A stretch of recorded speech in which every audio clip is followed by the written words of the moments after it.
محترم حاضرین، آج کی گفتگو کا موضوع ہوگا غربت کے اسباب، کیونکہ موجودہ دور میں تقریباً ہر دوسرا بندہ غربت اور تنگ دستی کا رونا روتا ہوا تو نظر آتا ہے، لیکن ہمیں اس چیز کا بالکل احساس نہیں ہوتا کہ یہ غربت اور تنگ دستی جو ہے یہ ہماری ہی کوتاہیوں کا نتیجہ ہوتا ہے۔ کلندر لاہوری کہتے ہیں، جب میں کہتا ہوں یا اللہ میرا حال دیکھ تو حکم آتا ہے کہ بندے اپنا نامۂ اعمال دیکھ۔ تو یہ غربت اور افلاس اور تنگ دستی کا جو وبال ہوتا ہے یہ ہماری ہی بدعمالیوں کا نتیجہ ہوتا ہے۔ تو آج ہم کوئی تقریباً 30 کے قریب غربت کے اسباب بیان کریں گے کہ جن کو پیش نظر رکھتے ہوئے ہم میں سے ہر بندہ اپنی حالت پہ نظر ثانی کرے تو اس کی تنگ دستی خوشحالی میں اللہ کے فضل سے تبدیل ہو سکتی ہے۔ تو آج کی گفتگو کا سب سے پہلا تنگ دستی کا جو سبب ہے وہ ہے ذکر الہی سے اعراض، اللہ کے ذکر سے منہ موڑنا، کہ جب بندہ اللہ کے ذکر سے منہ موڑتا ہے تو اس کا رزق تنگ کر دیا جاتا ہے۔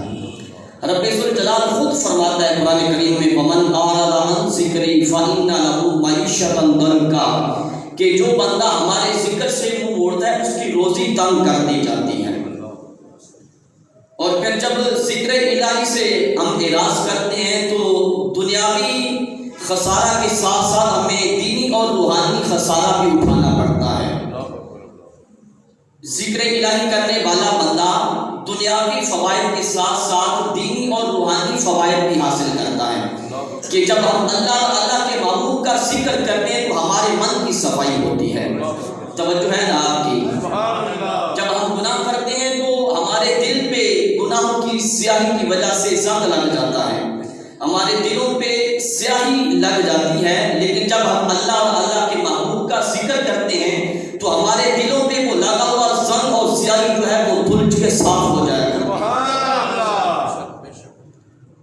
آقا کریم نے فرمایا، اور حضرت عبداللہ رضی اللہ تعالیٰ عنہ اس کو روایت فرماتے ہیں کہ مصطفیٰ جان رحمت صلی اللہ علیہ وسلم نے فرمایا کہ ہر چیز کو، ہر شے کو صاف کرنے والی کوئی نہ کوئی چیز ہے، وَصِفَارَةُ الْقَلْبِ ذِكْرُ اللَّهِ، اور میرے حضور نے فرمایا کہ دل کو صاف کرنے والی چیز اللہ کا ذکر ہے۔ نعرہ تکبیر، نعرہ رسالت، نعرہ تحقیق، نعرہ حیدری، تاجدار ختم نبوت، زندہ باد، زندہ باد۔ بہت سونی کا ذکر۔ اور پھر ذکر الہی کرنے والے لوگ کتنے خوش نصیب ہیں یہ بھی میرے حضور نے بتایا۔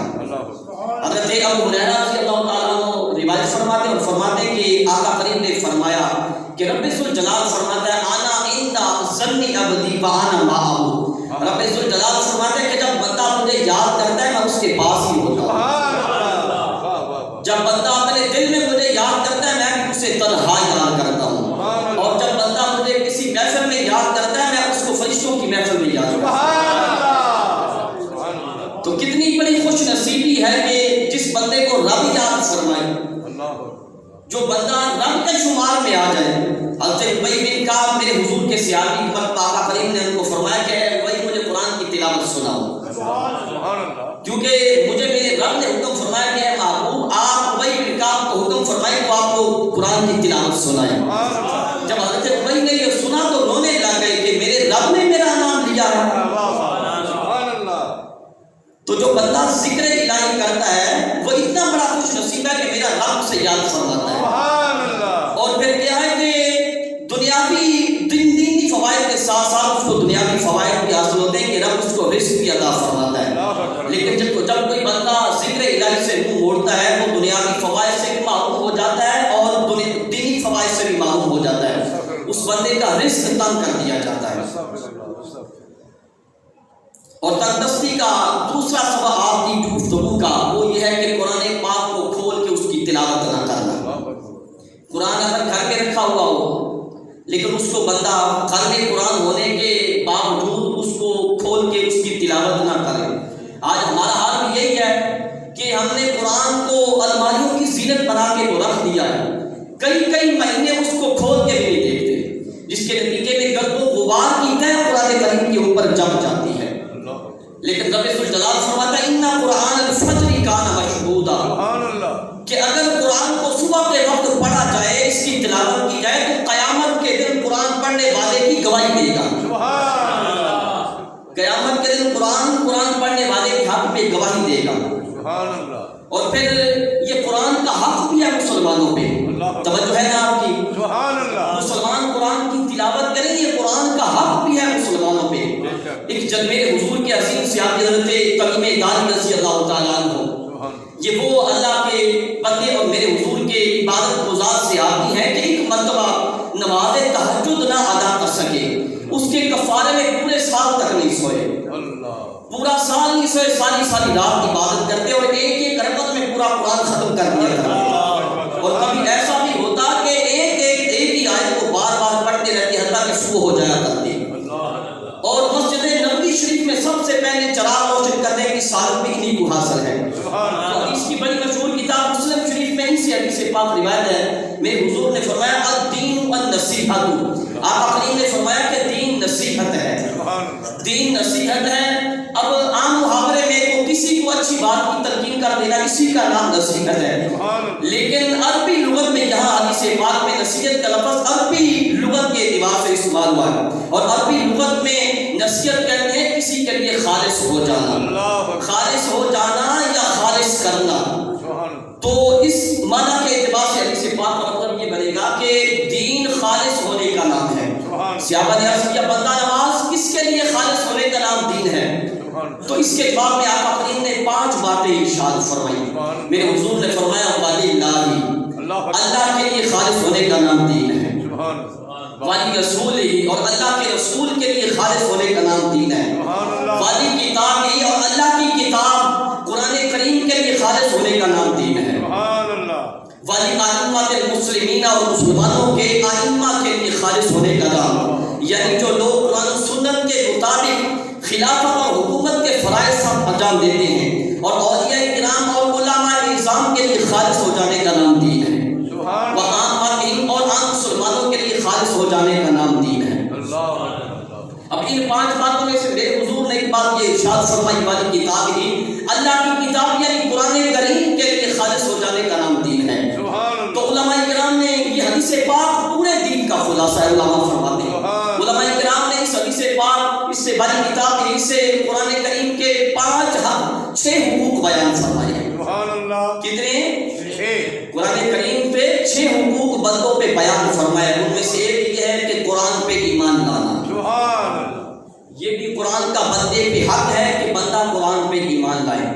دوسرا کیا ہے؟ قرآن کریم کے ساتھ محبت کرنا اور دل کے ساتھ اس کی تعظیم کرنا، توجہ ہے نا آپ کی؟ قرآن کریم سے محبت کرنا اور دل سے قرآن کریم کی تعظیم کرنا، اور پھر یہ خیال ہے کہ قرآن کے ساتھ محبت کرنا مصطفیٰ علیہ رحمت کی سنت بھی ہے۔ میرے حضور قرآن کے ساتھ بڑی محبت فرماتے تھے۔ ایک مرتبہ آقا کریم اپنے دولت خانہ میں جلوہ فرمایا، کسی نے عرض کیا کہ بندہ نماز پائے بڑی کوئی خوبصورت آواز میں قرآن کی تلاوت کر رہا ہے۔ میرے آقا گھر سے باہر تشریف لے گئے، کافی دیر تک آپ تلاوت سماعت فرماتے رہے، واپس تشریف لے فرمایا ابو حذیفہ کا غلام سالم ہے، اور فرمایا تمام تعریفیں اللہ کے لیے، اس نے میری امت میں ایسا بندہ پیدا فرمایا۔ سلطان محمود غزنوی علیہ الرحمہ کی وفات کے بعد کسی نے ان کو خواب میں دیکھا تو پوچھا کہ بتائیں اللہ نے آپ کے ساتھ کیا معاملہ فرمایا ہے؟ تو بتایا کہ مرتبہ میں کسی کے ہاں مہمان تھا، جہاں مجھے ٹھہرایا گیا میرے پاؤں کی طرف ساتھ میں قرآن رکھا ہوا تھا۔ پہلے تو مجھے خیال آیا کہ قرآن کو باہر بھجوا دوں، لیکن پھر مجھے خیال آیا کہ اپنے آرام کے لیے قرآن کو باہر بھجواؤں۔ کہتے ہیں ساری رات میں نے قرآن کی تعظیم کی وجہ سے بیٹھ کے گزار دی، سویا نہیں، قرآن کی طرف پاؤں نہیں کیے، اللہ نے میرے اس عمل کی وجہ سے مجھے بخش دیا۔ نعرہ تکبیر، نعرہ رسالت، نعرہ تحقیق، نعرہ حیدری، تاجدار ختم نبوت، زندہ باد، زندہ باد، تاجدار ختم نبوت، زندہ باد۔ یہ جو قرآن کی تعظیم کرتا ہے تو بخشش اس کا مقدر بن جاتا ہے، اور اگر کوئی بخت لگام اگر قرآن کی بے ادبی کرتا ہے، قرآن اس کو ہلاک کر کے چھوڑتا ہے۔ خلافت بنو امیہ کا ایک بادشاہ انتہائی سرکش اور ہٹ دھرم تھا۔ حدیث پاک میں آتا ہے میرے حضور نے فرمایا کہ میری امت میں ایک ولید نامی ایک شخص ہوگا جو فرعون سے بھی زیادہ سرکش ہوگا۔ علماء نے اس حدیث پاک سے یہی ولید بن یزید مراد لیا ہے۔ ایک مرتبہ اس نے قرآن کریم سے فار نکالی تو جو آیت کریمہ سامنے آئی گویا کہ وہ اس کی اپنی زندگی کا پورا نقشہ تھی، کیونکہ یہ خود سرکش ہٹ دھرم تھا انتہا درجے کا۔ آیت کریمہ سورہ ابراہیم کی آیت کریمہ اس کے سامنے آئی خاب کل جبار عنید کہ ہر سرکش اور ہر دھرم ناکام ہو گیا۔ جب اس بات وقت نے یہ آیت کریمہ دیکھی اس پہ اقتدار کا بھوت سوار ہو گیا۔ اس بات لگام نے قرآن کریم کو شہید کیا، بڑی بے ادبی کے ساتھ پھینکا اور کہا کہ تو سرکش اور ہر دھرم کو وہی سناتا ہے، میں ہوں سرکش، تو قیامت کے دن رب کے سامنے جائے گا تو کہہ دینا کہ میرے ساتھ ولید نے ایسا کیا۔ مگر تاریخ کے اوراق گواہ ہیں، تاریخ کے صفحات میں موجود ہے کہ اس واقعہ کے چند دن بعد ہی اس کا سر کاٹ کے اسی کے محل میں لٹکا دیا گیا۔ اسی کے چچا کے بیٹے نے اس کے ساتھ بغاوت کی، اس کے خلاف بغاوت کی اور اعلان کیا کہ ولید کا جو بندہ سر کاٹ کے لائے گا اسے 1,00,000 درہم انعام دیا جائے گا۔ پھر اس کا سر کاٹ کے اس کے چچا کے بیٹے کے سامنے پیش کیا گیا۔ اس سے پہلے اس کا سر اسی کے محل میں لٹکا دیا، چند دن وہاں لٹکا پھر چوراہے پہ لٹکا دیا۔ تو یہ کیا ہے؟ یہ قرآن کی گستاخی کی سزا تھی۔ اور قرآن کریم کا تیسرا حق یہ ہے کہ قرآن پاک پہ عمل کیا جائے۔ بندوں پہ قرآن کا تیسرا حق یہ ہے کہ بندے قرآن پہ عمل کریں۔ چوتھا حق یہ ہے کہ قرآن کو سمجھا جائے، قرآن کو سمجھنا۔ اور پانچواں حق قرآن کا یہ ہے قرآن کی تبلیغ کی جائے۔ اور چھٹا حق قرآن کا یہ ہے کہ قرآن کی تلاوت کی جائے۔ یہی قرآن کی تلاوت کرنا، قرآن پڑھنا، یہ قرآن کا بندوں پہ حق ہے۔ لیکن جب ہم قرآن کا حق ماریں گے، قرآن کا حق ادا نہیں کریں گے تو پھر اس کا نتیجہ کیا ہوگا کہ ہمیں دستی میں دھکیل دیا جائے گا۔ شاعر نے کہا درس قرآن کرنا ہم نے بلایا ہوتا، زمانے نے یہ زمانہ نہ ہمیں دکھایا ہوتا۔ تو کیا ہے؟ قرآن کو گھر میں ہونے کے باوجود اس کی تلاوت، اس کو کھول کے نہ کرنا، یہ غریبی اور تنگ دستی لاتا ہے۔ اور آج کی گفتگو کا تنگ دستی کا تیسرا سبب ہے مسجد میں دنیاوی باتیں کرنا۔ یہ سب جانتے ہیں کہ مسجدیں اللہ کا گھر ہے، عبادت کے لیے بنائی جاتی ہیں۔ رب ذوالجلال خود فرماتا ہے ان المساجد للہ، مساجد اللہ کے لیے ہیں، مسجدیں اللہ کی ہیں، لہذا ان میں صرف اور صرف عبادت بھی اللہ کی ہونی چاہیے، یعنی صرف اور صرف ان میں ذکر و اذکار ہونا چاہیے، ان میں اللہ کا ذکر ہو یا اللہ کے محبوب کا ذکر ہو، پیارے خدا کا ذکر ہو یا پیارے مصطفیٰ کا ذکر ہو، اور پیارے مصطفیٰ کے یاروں کا ذکر ہو، اور پیارے مصطفیٰ کے گھر والوں کا ذکر ہو، پیارے مصطفیٰ کے پیاروں کا ذکر ہو۔ یعنی مساجد میں اللہ کا ذکر ہونا چاہیے یا اللہ کے محبوبوں کا ذکر ہونا چاہیے۔ دنیاوی باتیں مسجد میں نہیں ہونی چاہیے۔ ان سے کیا ہوتا ہے کہ تنگ دستی آتی ہے، یہ غربت کا کیا بن جاتا ہے؟ سبب بنتا ہے۔ اور چوتھا سبب آج کی گفتگو کا تنگ دستی کا وہ ہے نماز میں سستی کرنا۔ توجہ ہے آپ کی؟ نماز میں سستی کرنے سے بھی غربت آتی ہے، تنگ دستی آتی ہے، غریبی آتی ہے۔ قرآن کریم میں رب ذوالجلال فرماتا ہے ان الصلاۃ کانت علی المؤمنین کتابا موقوتا، کہ نماز مومنوں پر مقررہ اوقات میں فرض کی گئی ہے۔ جو نمازوں کے اوقات ہیں انہی میں فرض کی گئی ہے۔ تو کیا نماز میں بندہ سستی کرتا ہے، یعنی وقت گزار کے نماز پڑھتا ہے، اس کا رزق کم کر دیا جاتا ہے۔ تو جب نمازوں میں سستی کرنے والوں کا یہ حال ہے تو جو نماز کے قریب ہی نہیں جاتے، رب جانے ان کا کیا حال ہوگا۔ میرے حضور نے فرمایا کہ بنی اسرائیل میں ایک عورت تھی، وہ حضرت موسیٰ علیہ السلام کی بارگاہ میں حاضر ہوئی اور عرض کیا کہ اے اللہ کے نبی میں نے ایک بہت بڑا گناہ کیا ہے، پھر اس کے بعد میں نے توبہ بھی کی ہے، آپ اللہ کی بارگاہ میں دعا فرمائیں کہ رب ذوالجلال میرا گناہ معاف فرما کے میری توبہ قبول فرما لیں۔ حضرت موسیٰ علیہ السلام نے فرمایا کہ تم نے کون سا گناہ کیا ہے؟ اس نے بتایا کہ میں نے زنا کیا ہے، پھر اس زنا سے جو بچہ پیدا ہوا میں نے بچے کو قتل کر دیا ہے۔ جب اس نے یہ کہا اللہ کے نبی موسیٰ علیہ السلام نے فرمایا بدکار عورت یہاں سے چلی جا، کہیں آسمان سے آگ نازل نہ ہو جائے اور تیری بات عملی کی وجہ سے ہم بھی اس آگ کی لپیٹ میں نہ آ جائیں۔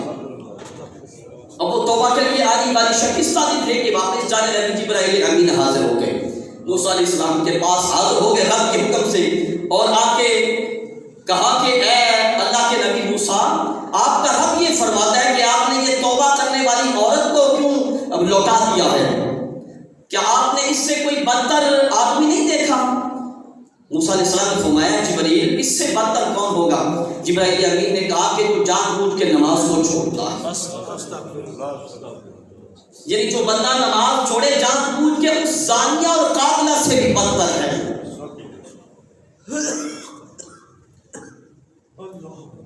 حضور کے صحابی حضرت سمرہ بن جندب رضی اللہ تعالیٰ عنہ سے بخاری شریف میں ایک بڑی طویل حدیث پاک مروی ہے۔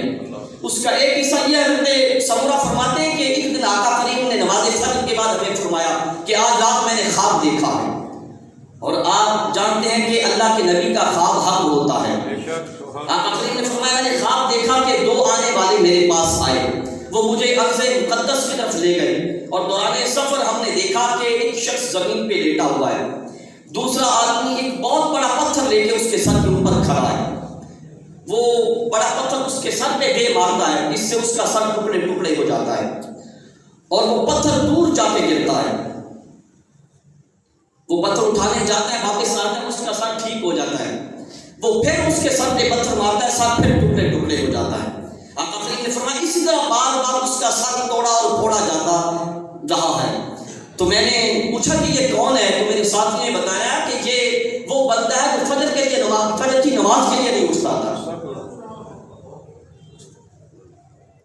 اور کہا کہ اس کو یہ سزا ہمیشہ ہوتی رہے گی۔ آج ہمیں اپنی اداؤں پہ غور کرنا ہوگا، کہیں ہم رات کو 3 بجے تو نہیں سوتے، جب نماز فجر کا وقت ہو ہم بستر لے لیتے ہوں، ہمیں نماز فجر کی پرواہ نہ ہو۔ آقا کریم نے فرمایا کہ بتایا گیا کہ یہ وہ بندہ ہے جو فجر کی نماز کے لیے نہیں اٹھتا تھا، تو جو ایک فجر کی نماز کے لیے نہیں اٹھتا اس کو ایسی کڑی سزا ہے، تو جو 5 کی 5 ہی ہضم کر جائے، جس کو کبھی توفیق ہی نہ ہوئی اللہ کے گھر میں آنے کی، اور یہ میں آپ کو بتا چکا ہوں۔ حضرت جبرائیل امین نے کہا کہ جو بندہ جان بوجھ کر نماز چھوڑتا ہے وہ اس زانیہ اور قاتلہ سے بھی بدتر ہے۔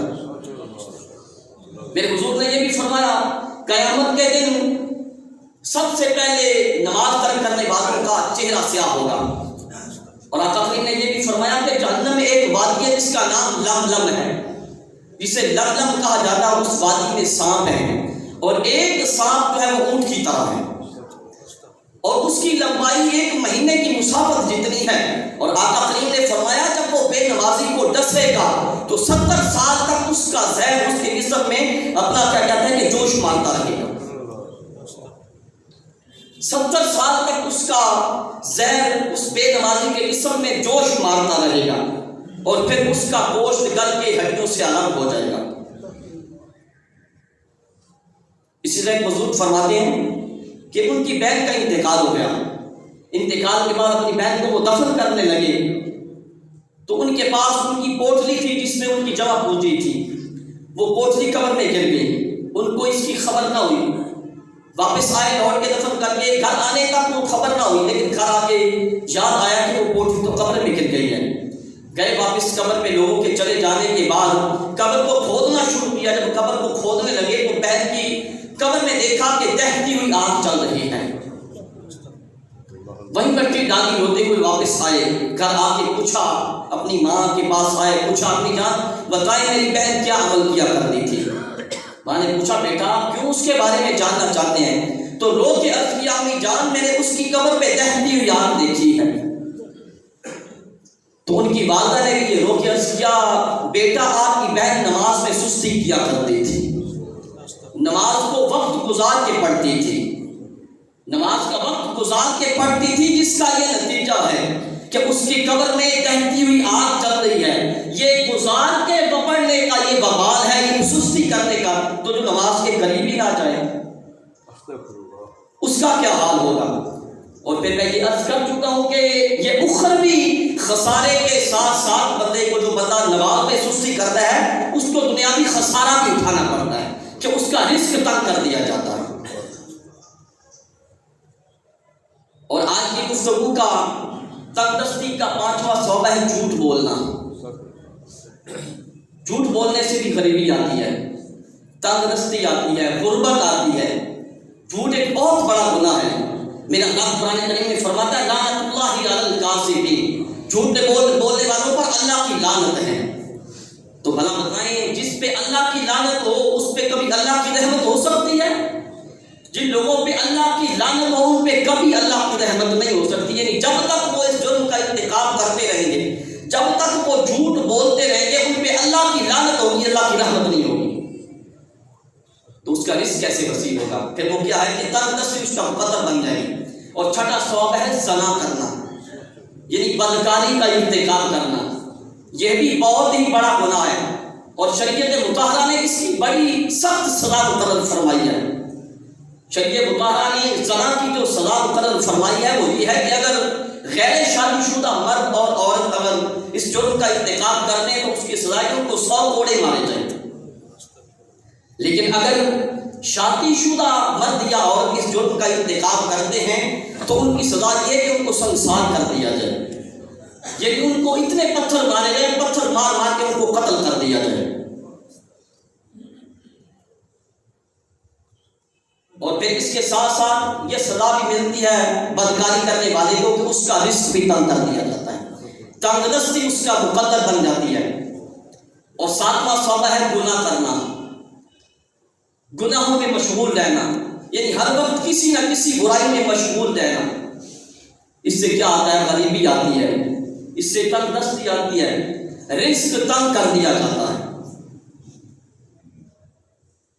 کیونکہ حقیقت تو یہ ہے کہ بندوں کا ذمہ یہ ہے کہ وہ میرے رب کی عبادت کریں. بندوں کے ذمہ میں یہ ہے کہ رب کی عبادت کریں اور رب کی اطاعت کریں، اور میرے رب کے ذمہ کرم میں ہے کہ وہ اپنے بندوں کو رزق عطا کریں. تو جب بندے اپنے فرائض میں کوتاہی کریں گے اور اللہ کی عبادت کے بجائے کیا ہے گناہ کریں گے، رب کی نافرمانیاں کریں، رب ان کو کہاں رزق دے گا؟ پھر کیا ہے تنگ دستی ان کا مقدر بنے گی، پھر غربت ان کو گھیرے میں لے گی، گھیرا ڈالے گی. اور 8واں ثواب ہے فقیر کو جھڑکنا.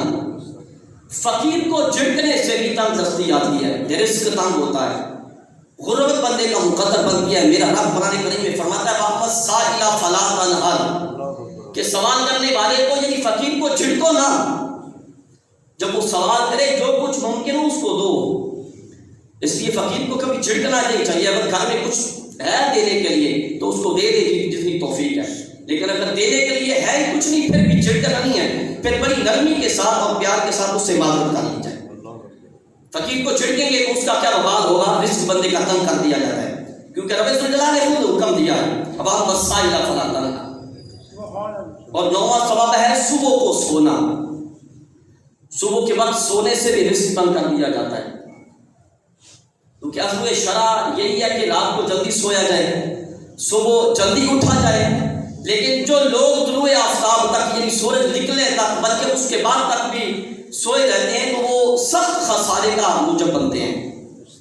اس میں دین کا خسارہ بھی ہے، صحت کا خسارہ بھی ہے، رزق کا خسارہ، یہ سارے خسارے اس میں کیا ہے شامل ہے.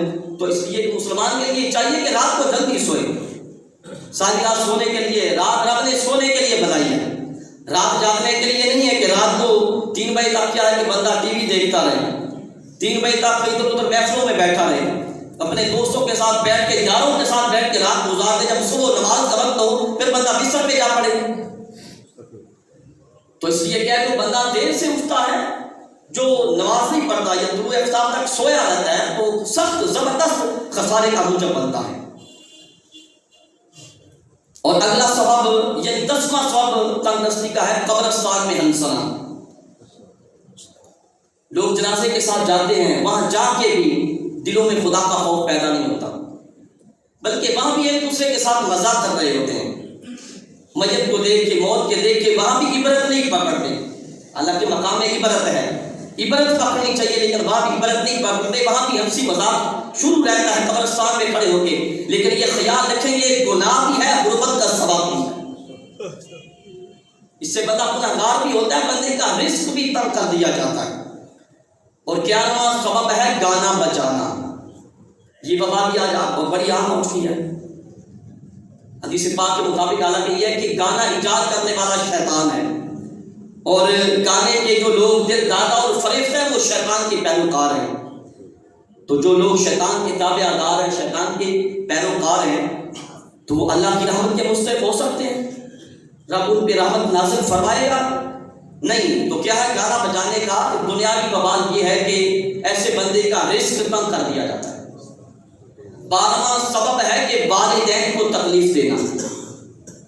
والدین کو تکلیف دینے سے بھی غریبی آتی ہے، تنگ دستی آتی ہے.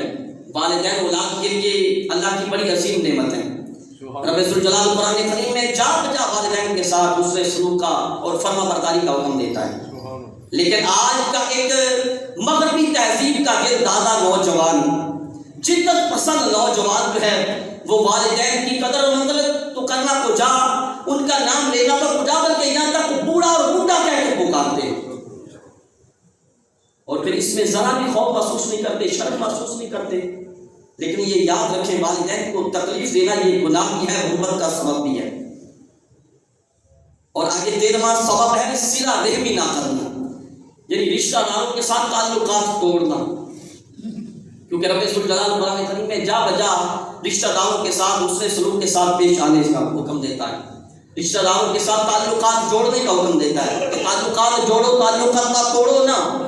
لیکن اگر کوئی بندہ بلا وجہ رشتہ داروں کے ساتھ تعلقات توڑے گا تو پھر اس کا وبال کیا ہوگا؟ ایسے بندے کا رزق تنگ کر دیا جاتا ہے. اور 14واں سبب ہے صدقہ نہ کرنا. صدقہ نہ کرنے سے بھی تنگ دستی آتی ہے، غربت آتی ہے، افلاس بندے کا مقدر بن جاتا ہے. حدیث پاک میں آتا ہے، آقا کریم نے فرمایا کہ خیرات نہ روکو وگرنہ تمہارا رزق روک دیا جائے گا. جب رزق روک دیا جائے گا تو خواہ آپ جانتے ہیں کہ تنگ دستی ہوگی. اور لوگ یہ سمجھتے ہیں کہ شاید خیرات کرنے سے مال گھٹ رہا ہے، لیکن یہ شیطان کا وسوسہ ہے. حقیقت میں خیرات کرنے سے مال ظاہری طور میں تو گھٹتا ہے، لیکن حقیقت میں مال بڑھتا ہے، اس میں برکت پیدا ہوتی ہے، اور اس دنیا میں ہی وہ مال بڑھنا شروع ہو جاتا ہے. اس لیے صدقہ کرنے سے مال بڑھتا ہے، اور صدقہ کرنے سے مال صدقہ روکنے سے مال گھٹتا ہے، یعنی تنگ دستی بندے کا نصیب اور مقدر بن جاتی ہے. 15واں سبب ہے میت کے قریب کھانا کھانا. میت کے قریب بیٹھ کے کھانا کھانے سے غربت آتی ہے، کیونکہ وہ مقام عبرت ہے. اس سے ہمارے دلوں میں خوف پیدا ہونا چاہیے میت کو دیکھ کے کہ یہ بھی ہماری طرح زندہ تھا، لیکن آج کیا ہے؟ لقمہ اجل بن چکا ہے. کل ہم نے بھی اس سٹیج پہ آنا ہے، ہم نے بھی اس مقام سے گزرنا ہے. ہمیں ہمارے دلوں میں خدا کا خوف پیدا ہونا چاہیے. لیکن اگر ہم میت کے قریب بیٹھ کے کھانا کھائیں گے تو اس کا مطلب یہ ہے ہم خدا کے خوف سے آ رہے ہیں. ہمارے پاس خدا کا خوف نہیں ہے، ہمارے دل خدا کے خوف سے آ رہی ہیں. تو یہ کیا ہے؟ یہ غربت کا سبب ہے. اس سے تنگ دستی آتی ہے، فقر آتا ہے اور غربت آتی ہے. اور اگلا یعنی 16واں سبب جو ہے غربت کا، وہ ہے اولاد کو گالی دینا. آج یہ بھی وبا بڑی عام ہے، لوگ بات پہ اولاد کو گالیاں دیتے ہیں. لیکن یاد رکھیں، گالی دینا، لعنت ملامت کرنا یہ انتہائی معیوب عمل ہے. اس کے ساتھ یہ گناہ بھی ہے اور فقر کا سبب بھی ہے. اولاد کو گالی دینے سے کیا ہے کہ تنگ دستی آتی ہے، غربت آتی ہے. اور 17واں سبب یہ ہے امانت میں خیانت کرنا. جو بندہ امانت میں خیانت کرنا، جس کے پاس امانت رکھی جائے وہ خیانت کرے، ایسے بندے کا رزق بھی تنگ کر دیا جاتا ہے. اور پھر یہ امانت میں خیانت کرنا یہ منافق کی ایک علامت بھی ہے. میرے حضور نے فرمایا منافق کی 3 نشانیاں ہیں. آقا کریم نے فرمایا جب وہ بات کرے تو جھوٹ بولے، وعدہ کرے تو وعدہ خلافی کرے، اور اگر اس کے پاس امانت رکھی جاتی ہے تو امانت میں خیانت کرے. تو امانت میں خیانت کرنا یہ منافق کی علامت بھی ہے، اور اس سے بندے کا رزق بھی تنگ کر دیا جاتا ہے. 18واں سبب ہے ذخیرہ اندوزی کرنا. یعنی ادھر قید پڑا ہوا ہو، قید کا سما ہو، قید کے ماحول میں اور قید کے وقت میں اپنا کیا کہتے ہیں کہ غلہ اور دیگر اشیاء صرف جو ہے ان کو بندہ اس نیت سے سٹور کر کے رکھ لے اور ذخیرہ کر کے رکھ لے جب یہ مہنگی ہوگی پھر بیچوں گا. لیکن ایسا یاد رکھیں، ایسا بندہ کرنے والا لعنتی ہے. جو قید کے ماحول میں چیزوں کو سٹور کرتا ہے، ذخیرہ اندوزی کرتا ہے، آقا کریم نے فرمایا ذخیرہ اندوزی کرنے والا لعنتی ہے. ایسا بندہ کیا ہے؟ لعنت کا مستحق ہے، اور پھر اس کا رزق بھی تنگ کر دیا جاتا ہے. اور 19واں سبب ہے راستے میں پیشاب کرنا. لوگ اس چیز کی بھی پرواہ نہیں کرتے، شارع عام پہ، راستے میں، سڑکوں پہ پیشاب کر دیتے ہیں. لیکن یہ خیال رہے کہ یہ گناہ بھی ہے اور رزق کی تنگی کا سبب بھی ہے۔ راستے میں پیشاب کرنے سے بندے کا رزق تنگ ہوتا ہے۔ اور 20واں سبب ہے غسل خانے میں پیشاب کرنا، جیسے لوگ حماموں میں کر دیتے ہیں، نہانے والی جگہ پہ کر دیتے ہیں۔ ہاں ایک جیسے آج کل ماحول ہے واش روم کا کہ ساتھ ہی بیت الخلاء بھی ہوتا ہے، ساتھ غسل خانہ بھی ہوتا ہے نہانے والا، تو پیشاب کرنا ہے تو وہ جو ٹوائلٹ ہے اس میں کرنا ہے، نہانے والی جو جگہ وہاں پہ نہیں کرنا۔ نہانے والی جگہ پہ پیشاب کرنا گناہ بھی ہے، اس سے وسوسے بھی آتے ہیں، بندے کا رزق بھی تنگ ہو جاتا ہے۔ اور اگلا اور 21واں سبب تنگ دستی کا یہ ہے قرآن کو بغیر وضو کے ہاتھ لگانا، قرآن کو بغیر وضو کے چھونا۔ رب ذوالجلال فرماتا ہے لا یمسہ الا المطہرون، کہ اس کو پاک لوگ ہی چھوئیں، یعنی بغیر وضو کے اس کو کوئی ہاتھ نہ لگائے۔ تو قرآن کریم کو بغیر وضو کے ہاتھ لگانا یہ گناہ بھی ہے اور فقر کا سبب بھی ہے۔ قرآن کریم کو بغیر وضو کے ہاتھ لگانے سے تنگ دستی بھی آتی ہے۔ اور 22واں سبب ہے قربانی نہ کرنا۔ قربانی جو بندہ دل چراتا ہے قربانی سے، جس پہ قرآن قربانی واجب ہو، ایسے بندے کا رزق تنگ ہو جاتا ہے۔